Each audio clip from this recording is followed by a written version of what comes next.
तो जैसा कि आप सब लोगों को मेरा नमस्कार। जैसा कि आप सब लोगों को पता है कि लोकोश एप्लीकेशन में डिजिटल आजीविका रजिस्टर भरा जाना है। उसके लिए हम लोग आपको बताएंगे कि किस प्रकार से आपको डिजिटल आजीविका रजिस्टर भरना है। सबसे पहले आपको प्ले स्टोर में जाना है। प्ले स्टोर में जाने के बाद आपको वहाँ पर लोकोश एप्लीकेशन को डाउनलोड कर लेना है।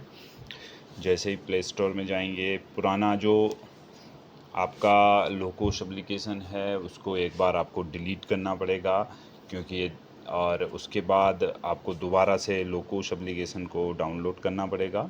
इस प्रकार से मेरे पास ये लोकोश एप्लीकेशन पहले से डाउनलोडेड है, तो मेरे पास ये ओपन के लिए पूछ रहा है। आप लोग इसे डाउनलोड करके ओपन कर लीजिएगा। लोकोश एप्लीकेशन के खुलते ही उसमें गेट स्टार्ट आप करेंगे। गेट स्टार्ट करने के बाद आपको CRP आजीविका रजिस्टर पे क्लिक करना है। जैसे आप CRP आजीविका रजिस्टर पे क्लिक करते हैं, आप अगले पेज पे लॉगिन हो जाते हैं। आपको अपना पुराना जो SHG के लिए लोकोश में ID पासवर्ड दिया गया था, उस ID पासवर्ड से आप लॉगिन कर लेंगे।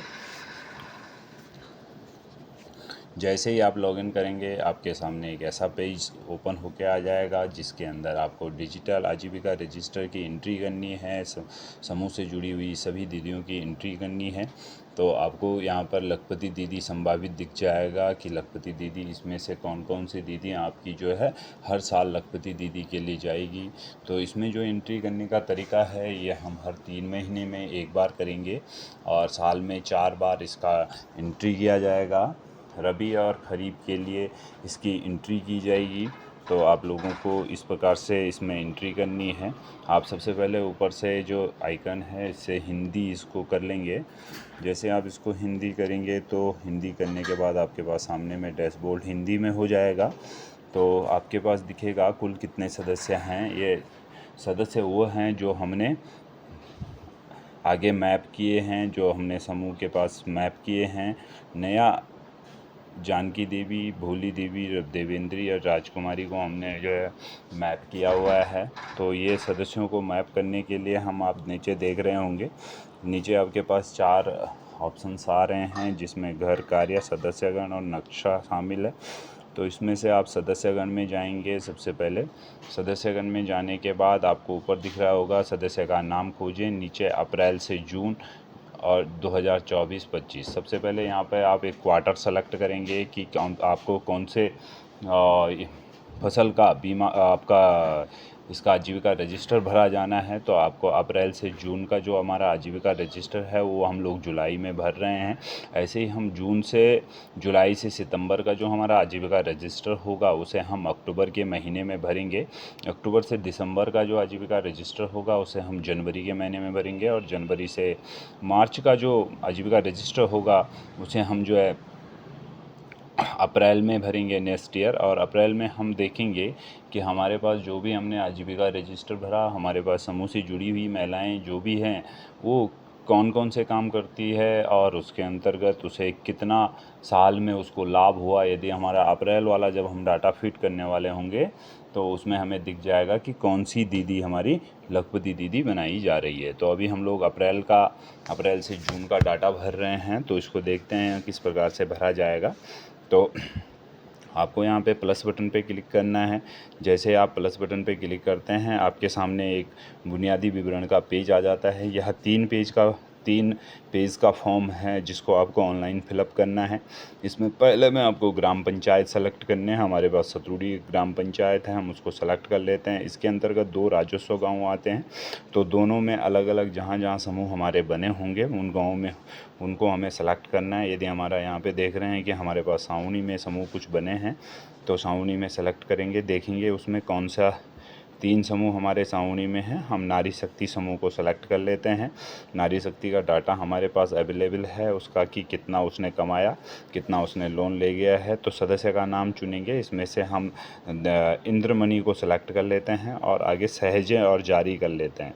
तो जैसे ये आगे बढ़ाता है तो पूछता है नाम चयन की पुष्टि करें। कृपया ध्यान दें कि एक बार सहेजे गए सदस्य को बदला नहीं जा सकता है। जब एक बार आप किसी सदस्य को ऐड कर लेंगे तो उसको हम बाद में चेंज नहीं कर पाएंगे। इस चीज़ का आपको यहाँ पे ध्यान रखना है कि वो सदस्य वही है, उसी समूह से जुड़ा हुआ है। यदि वो समूह से जुड़ा नहीं है, मिसप्रिंट होके आपके पास आया है, तो आपको उसका सर्वे नहीं करना है। तो आगे आप इसको बढ़ा देंगे। जैसे आप आगे बढ़ाएंगे तो आपको पूछेगा अगला वित्त पोषण का विवरण, कि वित्त पोषण उसने यदि समूह से एसएचजी के जो मेंबर्स हमारे पास है, जो दीदी हमारे पास समूह में जुड़ी है, उसने किसी से कोई लोन तो नहीं लिया है। यदि लोन लिया है तो उसका डाटा यहाँ पे आपको फिट करना पड़ेगा। तो हम देखते हैं पूंजी पहला देखते हैं कि फंड और लोन, दो प्रकार का व्यवस्था इन्होंने बनाई है।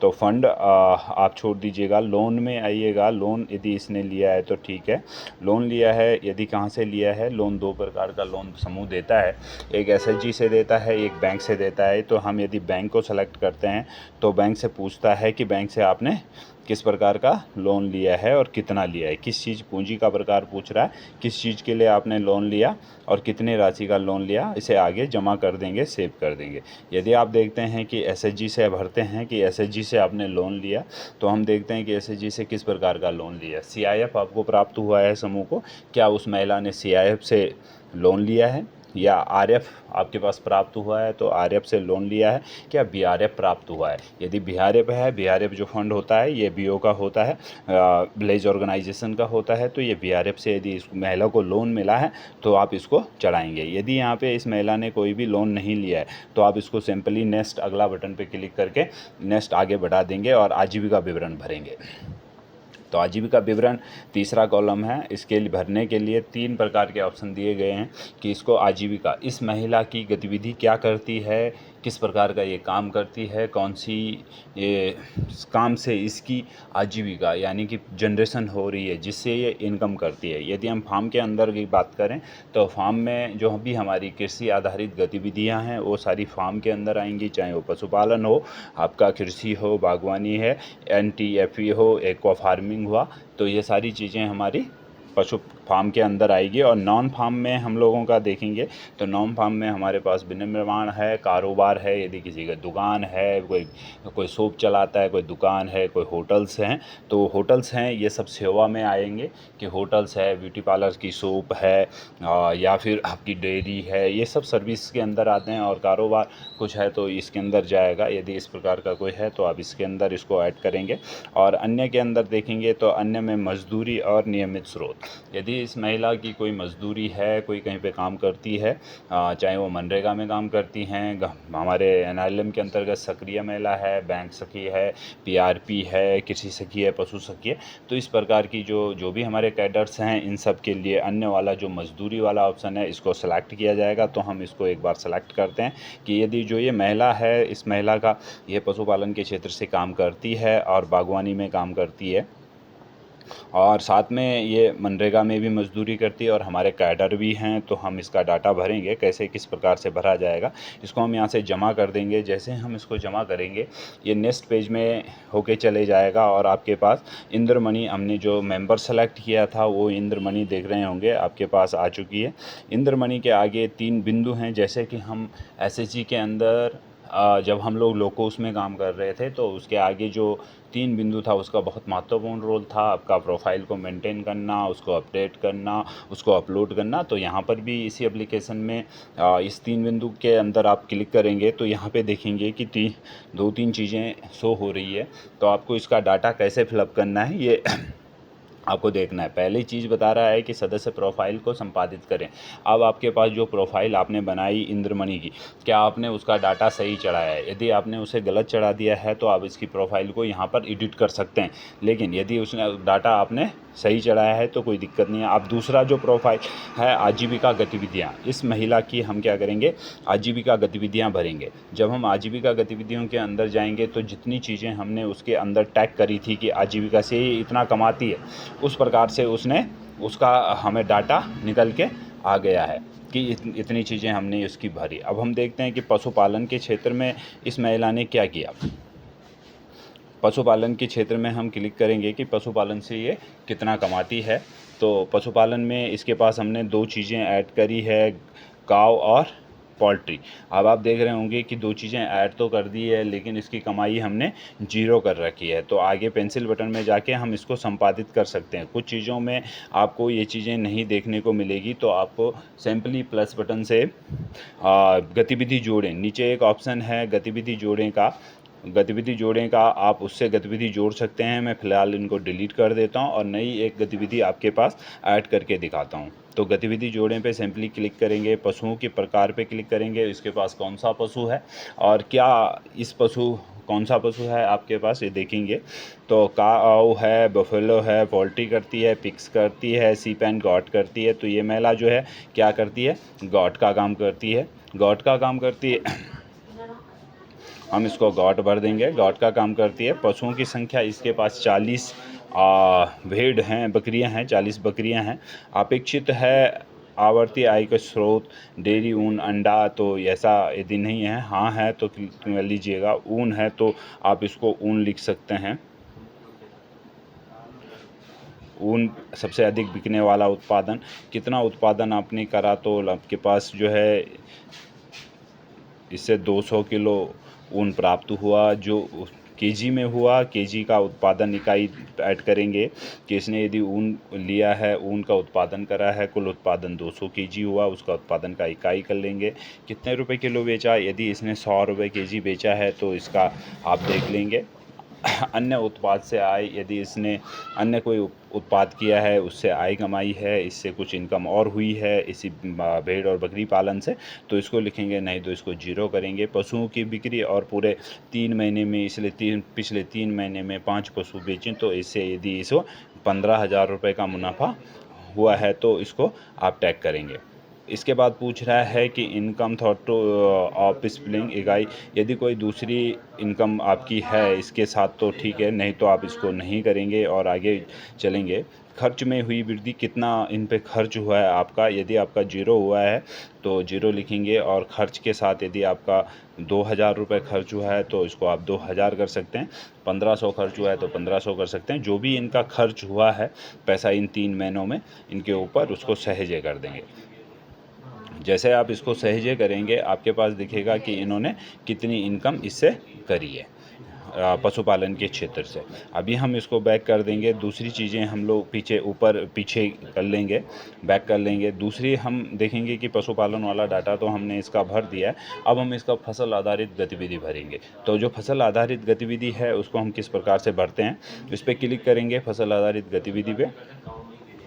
अब हम सबसे पहला काम करेंगे इसमें कि सीजन जोड़ें। सीजन किस प्रकार से जोड़ें, हम रबी और खरीफ की फसल के लिए सीजन जोड़ते हैं कि रबी और खरीफ की फसल के हिसाब से इसमें डाटा भरा जाना है। जैसे कि आप समझते हैं, रबी की फसल गेहूं की बुआई से लेकर गेहूं की कटाई तक को रबी की फसल कहते हैं, और धान की बुआई से लेकर धान की कटाई तक की फसल को खरीफ की फसल कहते हैं।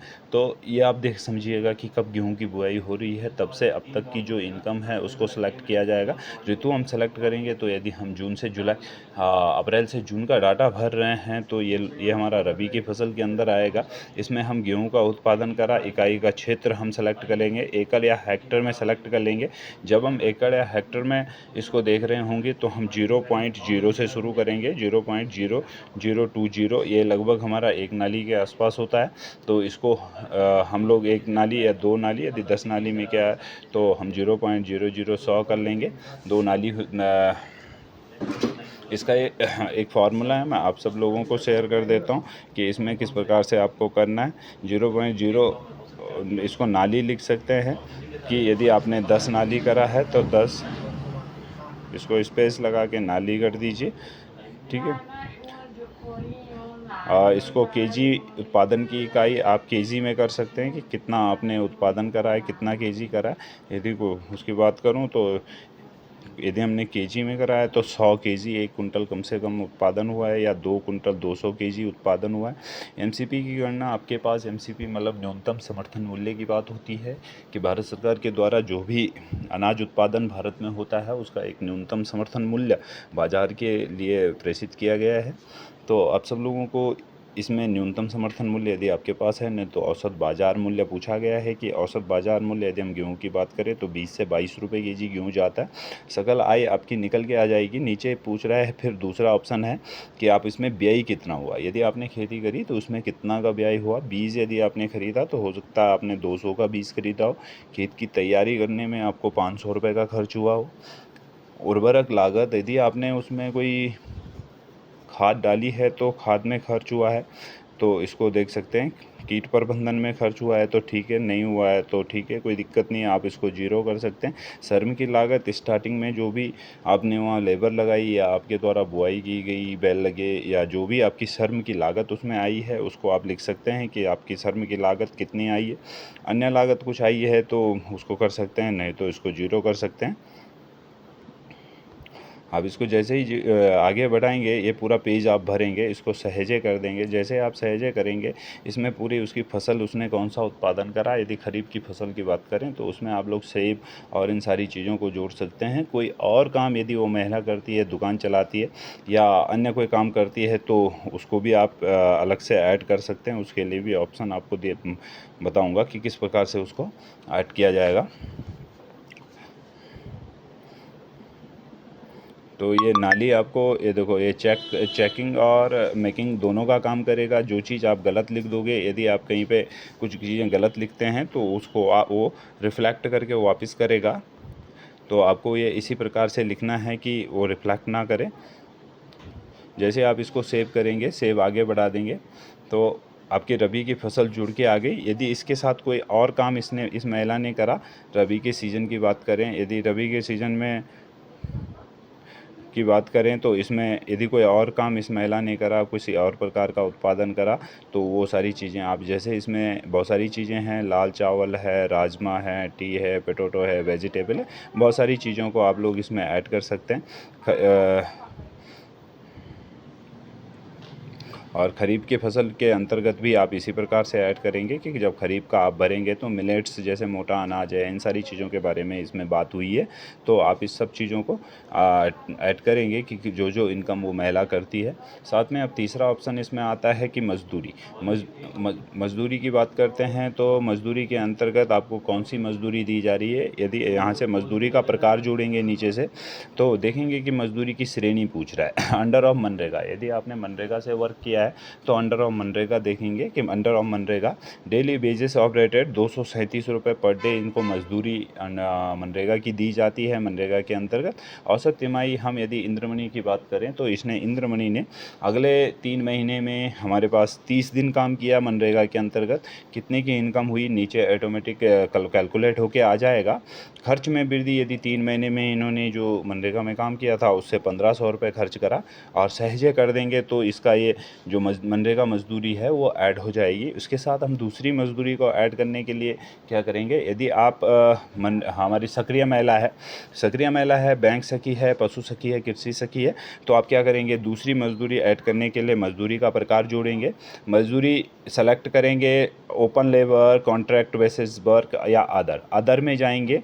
अदर में जाएंगे, श्रेणी का प्रकार चुनेंगे। जो श्रेणी का प्रकार है यहाँ पे आपको लिखना पड़ेगा आप NRLM में क्या है। सबसे पहले आप टैग करेंगे, सबसे पहले आप टैग करेंगे NRLM, उसके बाद स्पेस करेंगे। स्पेस करने के बाद अपना पद नाम लिख देंगे। यदि PRP है तो आप PRP लिखेंगे, CRP है तो आप CRP लिखेंगे, सक्रिय महिला है तो सक्रिय महिला लिखेंगे। डेली बेसिस है जो जिसको जितना बेसिस, यदि हम सक्रिय महिला की बात करें तो सक्रिय महिला को एक्टिव वुमेन कर सकते हैं। सक्रिय महिला की हम बात करें तो सक्रिय महिला को हम लोग 237 रुपये पर डे के हिसाब से देते हैं। 237 रुपये पर डे, और एक महीने में सक्रिय महिला को 10 दिन का मानदेय दिया जाता है। तो सक्रिय महिला इस प्रकार से अपना डाटा भरेगी कि उसको 237 रुपये पर डे मजदूरी मिलती है और औसत 3 महीने में उसे 30 दिन का मजदूरी मिलता है। खर्च में हुई वृद्धि, उसका यदि 3 महीने में खर्च हुआ है कुछ 1000, 1500, 2000, तो उसको आप ऐड करेंगे और सहजे कर देंगे। जैसे आप इसको सहजे कर देंगे, आप देख रहे होंगे आपके पास 2 अलग अलग प्रकार के वर्क जुड़ गए हैं। तो ऐसे ही यदि वो महिला कुछ और काम भी करती है और चीज़ों से आता है उसका पैसा, तो आप उसको ऐड कर सकते हैं। Contract basis labour, open labour, इस प्रकार से आप इसको मजदूरी में ऐड कर सकते हैं। तो आप इस प्रकार से ऐड कर सकते हैं। और जब इन सारी चीज़ों को आप ऐड कर लेंगे तो आप देखेंगे कि इन सारी चीज़ों पे आगे ग्रीन टिक हो चुका है। जो आपने 3 डाटा भरना था, पशुपालन का, फसल आधारित का और आपका मजदूरी का, तो वो तीनों चीज़ों पे आप लोग ग्रीन टिक कर चुके हैं। अभी आप इसका सारांश देख सकते हैं। एक बार हम इसके सारांश देखेंगे कि अगले 3 महीने में इस महिला ने अपने पशुपालन से, बागवानी से और अपनी मजदूरी करके, ये सक्रिय महिला भी है, मनरेगा में मजदूरी भी करती है, अपनी कृषि का काम भी करती है और अपना पशुओं का काम भी करती है, भेड़ बकरियों का काम भी करती है। तो इसने पिछले 3 महीने में, अप्रैल से जून, अप्रैल, मई और जून, इस 3 महीने में इसने शुद्ध 46,220 रुपये का आय करा। यदि इसको अगले 3 महीने इनका डाटा भरा जाता है और मार्च के महीने में जब आप इसकी क्लोजिंग करोगे, इस पूरे वित्तीय वर्ष की क्लोजिंग हम लोग करने वाले होंगे, तो उस समय इसकी आय यदि 1 लाख से ऊपर होती है तो ये हमारी पोटेंशियल लखपति दीदी की श्रेणी में आ जाएगी और इसको हम नेक्स्ट ईयर लखपति दीदी से इनको नवाजा जाएगा। तो इसी के साथ हम इसको बैक करेंगे। बैक करने के बाद अभी तक आपने जो डाटा भरा, अब आप देख रहे होंगे जो आपने डाटा भरा, इनमें थोड़ा अंतर महसूस हो गया है, थोड़ा कलर का। तो कलर आप देख रहे होंगे, जैसे जानकी देवी आंशिक रूप से पूरा किया गया, इसका डाटा अभी तक नहीं भरा है हमने। इंद्रमणि का प्रोफाइल को पूरा कर दिया गया है और जो भोली देवी है उसको मंजूरी के लिए हमने भेज दिया है। तो ये सारे आप अलग अलग कलर देख रहे होंगे, तो इन कलर को आपको देख के अपना एसएचजी को आप लोग देख सकते हैं। तो हम लोग इंद्रमणि का डाटा हमने जो पूरा कर दिया है, उसका प्रोफाइल के आगे थोड़ा सा ग्रीन हुआ है। तो हम देख रहे हैं कि 3 डॉट में जाके मंजूरी के लिए भेजें। अब आपको लास्ट से काम और करना है कि मंजूरी के लिए भेजें। जैसे आप इसको मंजूरी के लिए हमारे पास भेज देते हैं तो ब्लॉक लेवल पे हम लोग इसको अप्रूव्ड करने का काम करते हैं कि इसको अप्रूव्ड करेंगे और इसकी जो भी आप लोगों को जो डाटा आप लोगों ने दिया, क्या वो सही भरा, इसकी हम लोग ब्लॉक लेवल पे और डिस्ट्रिक्ट लेवल और स्टेट लेवल पे इन सारी चीज़ों की मॉनिटरिंग की जा रही है। तो आपसे निवेदन रहेगा कि आप जो भी डाटा भरें एक्चुअल भरें और अपने गांव का, अपनी उस महिला का डाटा एक्चुअल होना चाहिए, ताकि आप लोगों को जो डॉक्यूमेंटेशन प्रोसेस है वो पूरा ऑनलाइन करने की बात हो रही है, ये पूरा डॉक्यूमेंटेशन प्रोसेस ऑनलाइन किया जा सके। तो आप सब लोगों को ये देख रहे होंगे कि अभी हम लोग इसको बैक कर लेंगे। तो पीछे जैसे ही हम इसको बैक करते हैं तो हम लोगों के पास ये सदस्य, 3 सदस्य हमने ब्लॉक लेवल पे इसको भेज दिया है। अभी 2 सदस्यों का डाटा हमने आधा अधूरा भरा है और अन्य जो इस गांव के मेंबर रह गए हैं उनको आप प्लस बटन से ऐड कर सकते हैं। प्लस बटन से हम सारे मेंबर्स को ऐड कर सकते हैं। तो ज़्यादा आप सब लोगों को ये वीडियो एक बार देख लीजिएगा और इस वीडियो के माध्यम से आपको करना होगा। तो धन्यवाद आप सब लोगों को, नमस्कार।